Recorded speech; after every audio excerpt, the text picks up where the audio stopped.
Good morning viewers, welcome to रिमारो coaching academy. आज हम लोग आपके लिए एक बहुत ही ज़बरदस्त वीडियो लेके आ रहे हैं जिसमें जेई के बारे में ए टू जेड हम लोग डिस्कस करेंगे। तो अगर आपके दिमाग में ये है कि बहुत सारे क्वेश्चंस आपके दिमाग में दौड़ रहे हैं कि जेई में एडमिशन क्राइटेरिया क्या है, फिर उसमें सिलेक्शन प्रोसीजर क्या है, उसमें पेपर पैटर्न्स क्या है, कितनी सीटें होती है, वो सारी चीज़ें हम लोग इस वीडियो में डिस्कस करेंगे। तो वीडियो के एंड तक बने रहिए और अगर ये वीडियो आपको अच्छा लगे तो प्लीज़ लाइक, शेयर और सब्सक्राइब कर दीजिएगा। जेई के अंडर दो एग्जाम्स होते हैं, जेई मेन और जेई एडवांस्ड। जेई एडवांस देने के लिए पहले तो आपको जेई मेन में से टॉप 2,50,000 रैंकिंग में आना है और उसके बाद आप जेई एडवांस के लिए अप्लाई कर सकते हो या एग्जाम दे सकते हो। अब जेई मेन और जेई एडवांस मिला के टोटल सीट कितने हैं? 51,000, जो दोनों एग्जाम के थ्रू जो सीट से असाइन सीटें एलोकेट होती है वो 51,000 सीट से है। जेई एडवांस बेसिकली होता है आईआईटीज में एडमिशन लेने के लिए। तो आईआईटी का अगर आप देख रहे हो तो पहले जेई मेन क्लियर करो और टॉप 2,50,000 रैंकिंग में आओ। उसके बाद आप एग्जाम दो जेई एडवांस और फिर उसमें से टॉप रैंकिंग में आओ। टॉप रैंकिंग में देखो टॉप 16,600 स्टूडेंट्स को ही मिलेंगे। उसमें से कुछ लोग ऐसे हैं जो किसी ना किसी वजह से या तो काउंसलिंग में अपियर नहीं हुए या उनके परसेंटेज 75% से नीचे हो। एक क्राइटेरिया होता है एडमिशन्स के लिए यहाँ, जो 75% मार्क्स मिनिमम आपके क्वालिफाइंग एग्जाम मतलब 12th में आपका 75% मार्क्स मिनिमम होना चाहिए, चाहे आपका रैंकिंग नंबर 1 ही हो। फिर भी 75% मार्क्स मैंडेटरी है आपके लिए आईआईटीज में एडमिशन के लिए आपकी रैंकिंग के साथ साथ। फिर आते हैं हम यहाँ जेई मेन। जेई मेन जो फर्स्ट स्टेप है, फर्स्ट एग्जाम है जो आपको देना पड़ता है, उसमें क्या है, इसमें सीटें जेई मेन के थ्रू सीटें असाइन होती है 34,500। जहाँ कहाँ असाइन होती है? जेई मेन के थ्रू यहाँ। अगर आप जेई एडवांस नहीं दे रहे हो इसका मतलब जेई मेन के लिए ही आप अपियर कर रहे हो यहाँ या फिर यहाँ जितने भी इंस्टीट्यूट्स है वहाँ कहीं ना कहीं आप काउंसलिंग में वहाँ एडमिशन के लिए काउंसलिंग में जाओगे। तो जेई मेन के थ्रू कितने सीट्स है? सिर्फ जेई मेन के थ्रू 34,500, जहाँ जो N I Ts 31 N I Ts है ऑल ओवर इंडिया में। 26 ट्रिपल आई टीज है, 33 G F T H government funded technical institute है। ऐसे बहुत सारे इंस्टीट्यूट यूनिवर्सिटीज़ है जो गवर्नमेंट फंडेड है और जहाँ यहाँ इंजीनियरिंग कोर्सेज ये वगैरह होती है, वहाँ भी आपका एडमिशन हो सकता है जेई मेन के थ्रू। और फिर एक है Indian institute of engineering science and technology जो शिवपुर में है, वेस्ट बंगाल में है। उसमें भी वो भी एनआईटी कहा जाता है। तो इसमें भी एडमिशन के लिए आप जेई मेन दे सकते हो। तो आप देख सकते हो 34,500 सीट से जो है ये इन्हीं इंस्टीट्यूट में असाइन मतलब सीट एलोकेट किया जाता है, या ये टोटल सीट्स इन्हीं इंस्टीट्यूट में से ही है। कहीं ना कहीं आपको चांसेस मिल सकते हैं, लेकिन आप ये ध्यान में रखना होगा हर साल करीब 10 से 11 लाख स्टूडेंट्स एपीआर होते हैं जेई के लिए, जेई मेन के लिए। अब इस साल करीब 9.5 लाख स्टूडेंट 2023 में, जहाँ तक मेरे पास इंफॉर्मेशन है, 9.5 लाख स्टूडेंट ने अपियर किया। बट नॉर्मली ट्रेंड क्या होता है? 10 से 11 लाख स्टूडेंट्स अपियर करती है और सीट से इस साल अप्रॉक्स 51,000 करीब है। तो हर साल थोड़ा थोड़ा करके इंक्रीमेंट सीटें, कई ब्रांचेस किसी इंजीनियरिंग पर्टिकुलर उसका ब्रांचेस किसी इंस्टीट्यूट में बढ़ा दी जाती है, नया एडिशन नया ब्रांच ऐड करते हैं या कुछ ऐसे ही होता है। तो इस वजह से क्या होता है कि सीटें बढ़ जाती है, सीटें बढ़ जाती है। चलो अब जेई एडवांस में आते हैं। तो यहाँ क्या है, जैसे मैंने बोला कि 16,600 सीटों के लिए जेई एडवांस्ड होती है। तो 2,50,000 टॉप रैंकिंग वाले स्टूडेंट जो है यहाँ एडमिशन एग्ज़ाम देते हैं इतने इतने सीटों में अपनी एडमिशन के लिए। इसके अलावा जैसे मान लो जेई एडवांस भी देने के बाद भी आपका रैंकिंग भी अच्छा आया, फिर भी आपका यहाँ एडमिशन नहीं हुआ है, अगर टॉप इतने में आते हो तो एडमिशन 99.99% ये है कि एडमिशन हो जाएगा किसी ना किसी वजह से। जैसे आपका क्वालिफाइंग एग्जाम, जैसे आपने 12th में 75% से नीचे आपका मार्क्स रहा हो तो फिर आपको दिक्कत है, एडमिशन होगा नहीं यहाँ। तो और रैंकिंग अगर अच्छा है तो और भी इंस्टीट्यूट्स है जहाँ आईआईटी जेई एडवांस के मार्क्स कंसीडर किए जाते हैं। ये जो इंस्टीट्यूट्स है, Indian institute of science, Indian institute of science education and research, Indian institute of space technology, space science and technology, Rajiv Gandhi institute of petroleum technology Raebareli में है, Indian institute of petroleum and energy Visakhapatnam. ये भी और बहुत अच्छे अच्छे institutes है जहाँ उनके अपने एडमिशन टेस्ट होते हैं। लेकिन अगर वो नहीं देना है इसके बाद भी आप जा सकते हो, वहाँ एडमिशन ले सकते हो जेई एडवांस के स्कोर और रैंकिंग के वजह से। अगर अच्छा हुआ तो आप वहाँ भी जा सकते हो। अब आते हैं कोर्सेज क्या क्या क्या ऑफर की जाती है। जेई मेन में आप मेन के थ्रू जितने भी इंस्टीट्यूट में आपकी एडमिशन हो सकती है, होने की चांसेस है, ये सारे इंस्टीट्यूट हैं जो मैंने बताया है। यहाँ क्या क्या कोर्सेज है, बीटेक है, बीई है, बी आर्किटेक्ट है और बी प्लानिंग है। और जेई एडवांस के थ्रू अगर आप जेई एडवांस क्लियर करते हो, टॉप रैंकिंग में आते हो, टॉप 16,600 रैंकिंग में इतने रैंकिंग में आते हो, तो क्या होता है टॉप, एक चीज ध्यान रखना है, 16,600 रैंकिंग का मतलब नहीं है सबका हो जाना है, क्योंकि एक रैंकिंग में 2-3 लोग भी हो सकते हैं सेम मार्क्स वाले। मतलब सीटें इतनी है अप्रोक्स, सो लक मतलब काउंसलिंग के थ्रू जिसको मिलना है, जो अच्छा करेगा काउंसलिंग में, बहुत सारी चीज़ें मैटर करती है। सिर्फ आपका रैंकिंग मैटर नहीं करता, आपका क्वालिफाइंग जो 12th में आपने मार्क्स स्कोर किया है वो भी मैटर करता है। उसके बाद अगर दो दो सेम, आपका रैंकिंग भी सेम है और 12th में मार्क्स भी सेम है, मान लो दो कैंडिडेट, अब उन दोनों के बीच टक्कर है, फिर देखा जाएगा मैक्सिमम वेटेज वाले जो सब्जेक्ट्स है उसमें कितना कितना किसने कितना मार्क्स किया, कितने हाई मार्क्स किया, ऐसे डिफरेंट पैरामीटर्स है जिसके बेसिस पे सिलेक्शन की जाती है। अब जेई एडवांस के थ्रू जैसे आईआईटीज में एडमिशन होती है, अब आईआईटीज में क्या क्या कोर्सेज है जो आपको ऑफर की जाती है, जो इस एग्जाम के थ्रू आप आने के बाद, BTech BTech BS bachelor of science, then B architect, dual degree BTech MTech, dual degree BSMS bachelor of science master of science, integrated MTech और इंटीग्रेटेड एमएससी, ये सारे कोर्सेज आप जेई एडवांस के थ्रू आईआईटी में admission लेके कर सकते हो। लेकिन एक चीज़ ये है, बी आर्किटेक्ट अगर करना है आईआईटी में तो आपको एक और एडिशनल एग्जाम देना पड़ता है। जेई एडवांस क्लियर करने के बाद बी आर्क में AIT architect aptitude test.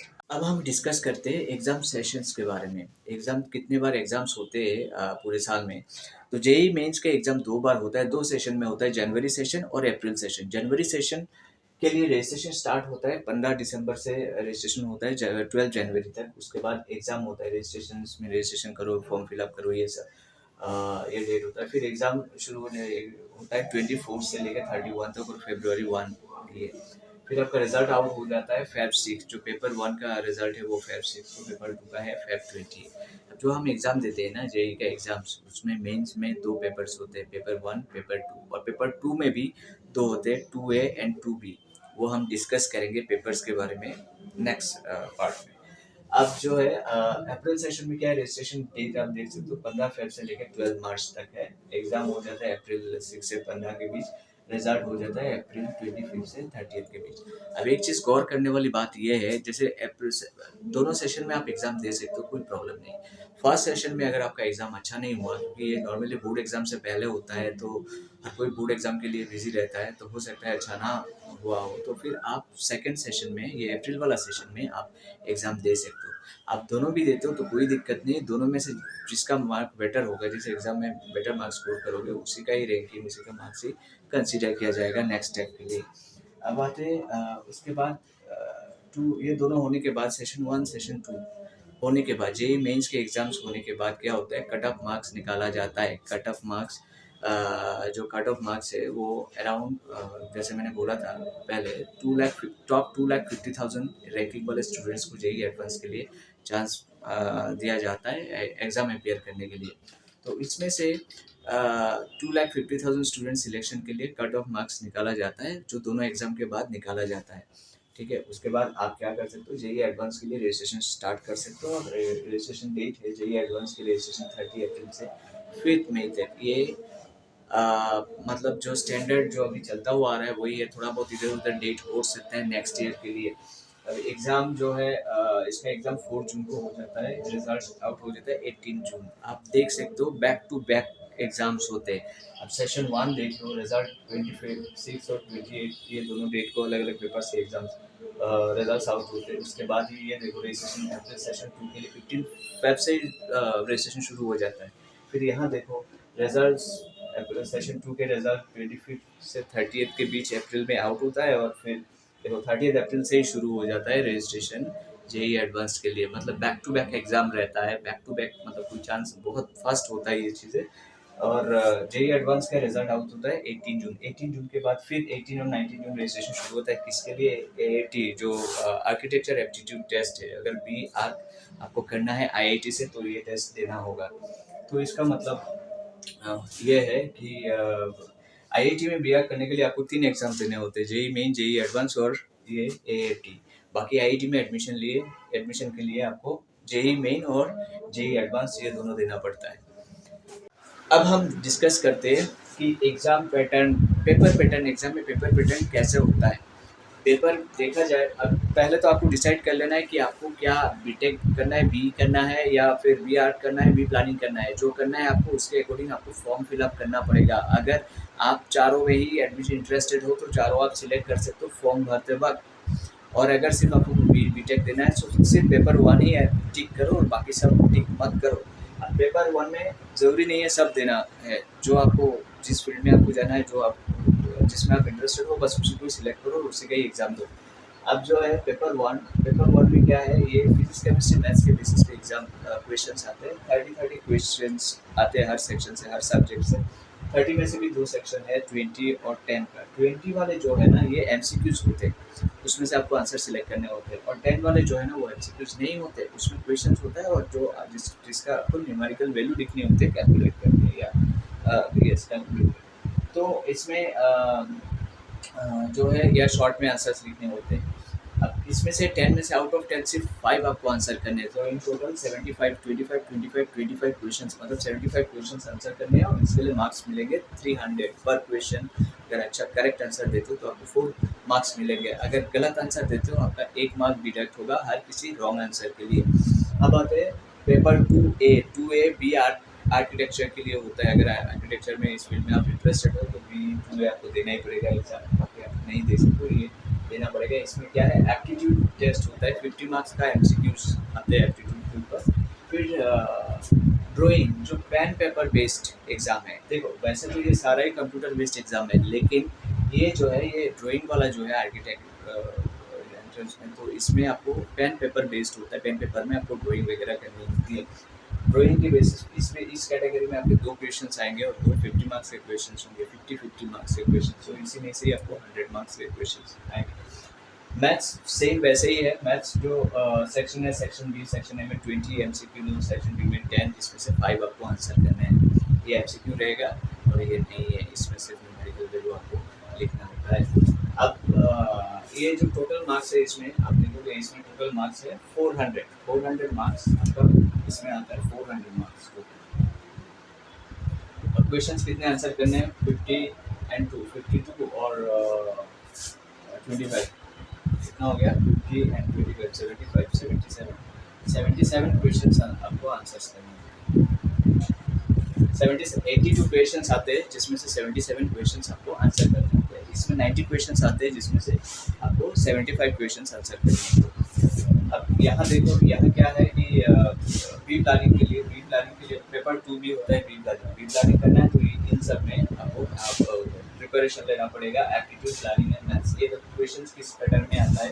Aptitude में 50% उस कैटेगरी से 50 एमसीक्यूज आते हैं। प्लानिंग में 25 मार्क्स के एमसीक्यूज आते हैं, 25 एमसीक्यूज आते हैं। ये 50 एमसीक्यूज आते हैं, यहाँ 25 एमसीक्यूज आते हैं। और इस कैटेगरी के मैथ सेक्शन में वैसे ही पहले के जैसा 20 एमसीक्यूज है और 10 नॉन एमसीक्यूज है, जो जिसमें से 5 आपको आंसर करने हैं। तो इन टोटल आप अगर देखोगे तो 50, 25 एंड 20, 95 एंड 5 100 क्वेश्चंस है, 100 क्वेश्चंस, और जिसके आपके 4 करके 400 मार्क्स आपको 400 मार्क्स असाइन होते हैं। सबके 4 मार्क्स है, सबके 4 मार्क्स है और असाइन होते हैं 400। तो मतलब ये है, ये 400 का है, ये 400 का है और ये 300 का है। तो जब भी आपको एग्ज़ाम देना है तो पहले से ही आप सब्जेक्ट देख लो किस कैटेगरी में आता है क्वेश्चन और किन किन सब्जेक्ट में आपको अपियर मतलब प्रिपरेशन लेना है, इससे आपको आइडिया मिल जाएगा। उम्मीद करते हैं अभी एग्ज़ाम पैटर्न, पेपर पैटर्न के बारे में आपका कंसेप्शन या जो कन्फ्यूजन है आपका वो सब क्लियर हुआ होगा। ये जेईई एडवांस के जो क्वेश्चन पैटर्न है वो अगर हम देखें तो फिजिक्स, केमिस्ट्री, मैथ्स तीनों के बेसिस पे होता है। मतलब तीनों सब्जेक्ट आपको पढ़ना पड़ेगा ये एंट्रेंस एग्ज़ाम देने के लिए। अब उसमें 2 पेपर्स होते हैं, पेपर 1 एंड पेपर 2, दोनों ही कंपलसरी होता है, दोनों ही देना होता है आपको। और दोनों सेक्शन में ही फिजिक्स, केमिस्ट्री और मैथ्स, दोनों पेपर्स में फिजिक्स, केमिस्ट्री और मैथ्स के क्वेश्चंस आएंगे। तो पेपर वन में देखोगे 3 सेक्शन में बाँटा गया है पेपर वन को, जिसमें सेक्शन वन में एमसीक्यूज़ होंगे, जो 6 एमसीक्यूज़ होंगे, उसमें से 6 एमसीक्यूज़ जिसके मार्किंग जो होते हैं 3 मार्क्स करके एमसीक्यूज़ के मार्किंग है, और उसमें नेगेटिव मार्किंग कितना है? 1 मार्किंग नेगेटिव मार्किंग है। अगर सेक्शन 2 में देखें तो 6 क्वेश्चंस आएँगे। क्या है सेक्शन 2 में, क्या आते हैं? सिंगल करेक्ट ऑप्शन वाले क्वेश्चंस होंगे जो आपको इसके आंसर करने हैं। सिंगल ऑप्शंस होंगे करेक्ट। 6 क्वेश्चंस होंगे जिसमें से 4 पर क्वेश्चन 4 मार्क्स होंगे, और उसमें से 2 मार्क्स नेगेटिव मार्किंग है, गलत रॉन्ग आंसर अगर आप करते हैं। सेक्शन 3 होता है न्यूमेरिकल क्वेश्चंस। न्यूमेरिकल क्वेश्चंस होता है न्यूमेरिकल रिलेटेड जो क्वेश्चंस होते हैं जिसके मार्क्स पर क्वेश्चन 4 मार्क्स है। 6 क्वेश्चंस आएंगे जिसमें कोई नेगेटिव मार्किंग नहीं है। अब आते हैं हम पेपर 2 में, जो सेक्शन 1 एमसीक्यू बेस है। 6 क्वेश्चन 4 आपके मार्क्स, पर क्वेश्चन 4 मार्क्स है, और नेगेटिव मार्किंग 2 मार्क है अगर गलत आंसर देते हो पर क्वेश्चन। सेक्शन 2 में न्यूमेरिकल वैल्यू रिलेटेड क्वेश्चंस होंगे, वो आपको आंसर करने हैं। 6 क्वेश्चंस होंगे जिसमें से पर क्वेश्चन 4 मार्क्स करके दिया जाता है, और नेगेटिव मार्किंग इसमें कोई नहीं है। और तीसरा है इंटीजर आंसर क्वेश्चन, जिसके क्वेश्चंस के आंसर इंटीजर्स में आते हैं। इंटीजर आंसर क्वेश्चन 6 क्वेश्चंस है जिसमें मार्क्स असाइन पर क्वेश्चन मार्क्स 3 मार्क्स है, और इसमें से आपको अगर गलत आंसर आप देते हो तो -1 डिडक्ट किया जाता है। तो ऐसे ही पेपर पैटर्न ये है, और ऐसे ही मार्क्स कैलकुलेट किया जाता है। तो जब भी आप एग्जाम में अपियर हो तो ध्यान रखना करेक्ट आंसर वाले जो ऑप्शन है वो पहले करें, और अगर आपको लगता है कोई आंसर गलत हो सकता है तो नॉर्मली वो अवॉइड करें, लॉटरीबाजी ना करें, क्योंकि नेगेटिव मार्किंग इसमें है, और नेगेटिव मार्किंग की वजह से आपका नुकसान हो सकता है। अब हम डिस्कस करते हैं एलिजिबिलिटी क्राइटेरिया कि एग्ज़ाम देने के लिए क्या-क्या चाहिए होता है। पहले तो परसेंटेज की बात है। परसेंटेज जो है, एग्ज़ाम के लिए कोई परसेंटेज नहीं चाहिए होता है। किसी परसेंटेज के साथ आप जो फिल अप कर सकते हो फॉर्म, एग्ज़ाम भी दे सकते हो। लेकिन जब आपकी एडमिशन की बारी आती है काउंसलिंग के टाइम पे, तब परसेंटेज देखा जाता है कि आपकी स्कूलिंग में कितनी रही हो, और 75% मार्क्स मिनिमम ये मैंडेटरी है एनआईटीज़, आईआईटीज़, ट्रिपल आईटीज़ इन सब में एडमिशन के लिए। दूसरा है एज। यहाँ एज लिमिट पहले हुआ करता था, लेकिन अब एज लिमिट हटा दिया है। ड्रॉप आउट्स, अगर मान लो आप अभी इस साल एपीआर 12 एग्ज़ाम आपने नहीं दिया, या पिछले साल आपने दिया था, अभी ड्रॉप आउट हो गए हो, तो ये दिमाग में आता है ना कौन कौन दे सकता है। अभी रिसेंट करंट वाले ही स्टूडेंट जो एपीआर कर रहे हो या पास किया हो 12 वही दे सकते हैं क्या? तो 2020 में आप एग्ज़ाम अगर हम बात करते हैं 2023 के एग्ज़ाम के बाद, तो इसमें एग्ज़ाम देने के लिए आपको या 2023 में पास आउट या आईपीआर होना ज़रूरी है आपके लिए 12th क्लास में, या तो 2021 एंड 2022 पास आउट होना आपके लिए ज़रूरी है। उससे पहले अगर आपने पास किया है तो आप अप्लाई नहीं कर सकते हो। अब आते हैं एप्लीकेशन। एप्लीकेशन जो है ना, आप कंसेक्यूटिव 3 इयर्स, लगातार 3 साल आप अप्लाई कर सकते हो। मान लो किसी साल आपका अच्छा नहीं हुआ, सेकंड टाइम आप कर सकते हो। तो ऐसे करके कंसेक्यूटिव 3 साल आप ट्राई कर सकते हो जेईई मेन के एग्ज़ाम्स। और 3 साल मतलब 6 अटेम्प्ट्स, मतलब 1 साल में 2 बार 2 सेशन में एग्ज़ाम होता है, तो 6 अटेम्प्ट्स आप ट्राई कर सकते हो। फिर और जेईई एडवांस के केस में आप सिर्फ कंसेक्यूटिव 2 बार ही, 2 ईयर मतलब साल में 1 ही बार होता है जेईई एडवांस का एग्ज़ाम, तो 2 बार ही दे सकते हो। कंसेक्यूटिव 2 ईयर्स है ना, तो 2 बार ही आप एग्ज़ाम दे सकते हो। एप्लीकेशन, और एक चीज़ क्या है, अगर बीटेक में आप अप्लाई कर रहे हो बीटेक के लिए, तो आपके लिए फिजिक्स मैथ्स होना कंपलसरी है। जो 12th में आपने सब्जेक्ट पढ़ी है उसमें फिजिक्स मैथ्स होना कंपलसरी है। बी आर्किटेक्ट अगर पढ़ना हो तो फिजिक्स केमिस्ट्री और मैथमेटिक्स कंपलसरी है, एंड बी प्लानिंग में जो है मैथ्स कंपलसरी है आपके लिए ये सब्जेक्ट। तो होप अब एडमिशन क्राइटेरिया जो है इसका अगर कोई कन्फ्यूजन रहा हो वो क्लियर हुआ होगा। कट ऑफ मार्क के बारे में बहुत सारे लोगों की क्वेरीज रहती है कि क्या कट ऑफ मार्क्स होती है जो जेईई एडवांस्ड के लिए, मतलब जेईई मेन देने के बाद किस मार्क्स के बेसिस पे आपको आपको सिलेक्ट किया जाता है जेईई एडवांस के लिए, मतलब आप एलिजिबल होते हो। जो मैंने पहले बोला था ना कि 2,50,000 स्टूडेंट जो जेईई मेन देने के बाद, वहाँ से 2,50,000 टॉप रैंकर्स को सिलेक्ट किया जाता है, या वो एलिजिबल होते हैं जेईई एडवांस देने के लिए। अब जेईई मेंस के बाद क्या किया जाता है, जेईई दोनों मेंस के दोनों एग्जाम, दोनों सेशन के एग्जाम होने के बाद कट ऑफ मार्क्स निकाला जाता है। ये आप हम देख सकते हैं कट ऑफ मार्क्स 2020 का, और ये 2023 जो एक्सपेक्टेड कट ऑफ मार्क्स है ये है, जो लिस्ट अभी निकलना बाकी है। अब 2023 का आप देख सकते हैं, जनरल कैटेगरी के 88.4% है कट ऑफ, ईडब्ल्यूएस का इतने परसेंट, ओबीसी का 67 टू 88.4%, एससी का 43 टू 80.4%, एसटी का 26.78%। अब 2020 में जो 23 में जो एक्सपेक्टेड है वो है जनरल कैटेगरी का इतना, ईडब्ल्यूएस का आप देख सकते हो, ओबीसी का इतना, एससी का इतना, एसटी का इतना। वो जेई मेंस के दोनों एग्जाम्स होने के बाद कट ऑफ मार्क्स निकाला जाता है जेई एडवांस्ड के लिए। तो उसके बाद जैसे मैंने पहले जो एग्ज़ाम पैटर्न और डेट्स वगैरह सारा आपको बताया है, कब कब एग्ज़ाम्स होते हैं और क्या रहता है, बैक टू बैक एग्ज़ाम्स रहते हैं, और इवेंचुअली जाके जून में जाके ये कंप्लीट होता है सारे exams, even JEE main, JEE advance, then AT जो आर्किटेक्ट वाले जो एंट्रेंस एग्ज़ाम है, जेई एडवांस के बाद उसके बाद क्या होता है, उसके बाद सिलेक्शन की बारी आती है। सिलेक्शन की बारी आती है, आपने जो काम किया, जो रिज़ल्ट आपको मिला है, उसके बेसिस पे सिलेक्शन होता है। कैसे सिलेक्शन होता है, फिर सारे एग्ज़ाम जब ख़त्म हो जाता है तब रजिस्ट्रेशन शुरू होती है जोसा की, joint seat allocation authority. Joint seat allocation authority जो है, जोसा कहते हैं, JOSAA, जोसा। वो क्या करती है, वो सीट एलोकेट करती है, जितने भी आईआईटी मतलब एनआईटी और आईआईटीज़ है वहाँ सीट एलोकेट करती है, फिलअप करती है। अब जोसा क्या करती है, जोसा आपकी रैंकिंग देखती है और आपका परसेंटेज जो है, मतलब काउंसलिंग होता है जोसे के थ्रू, 1 2 3 ऐसा करके 6 राउंड काउंसलिंग होती है, और काउंसलिंग के थ्रू आपको सीट एलोकेट किया जाता है। क्राइटेरिया क्या होता है, 75% मार्क्स तो आपको मिनिमम चाहिए होता है। अगर बोर्ड एग्जाम में आपका 75% मार्क्स नहीं रहा हो, या उस बोर्ड में टॉप 20 परसेंटाइल में आपका नहीं रहा हो, या फिर अगर आप SC ST कैटेगरी से है तो 10% छूट मिलता है, मतलब 65% मार्क्स। अगर वो सब नहीं होता है तो फिर आपको एडमिशन मिलने वाला नहीं है जोसा के थ्रू, यहाँ NIT या IITs वगैरह में, या ट्रिपल IITs और GFTIs में। ठीक है।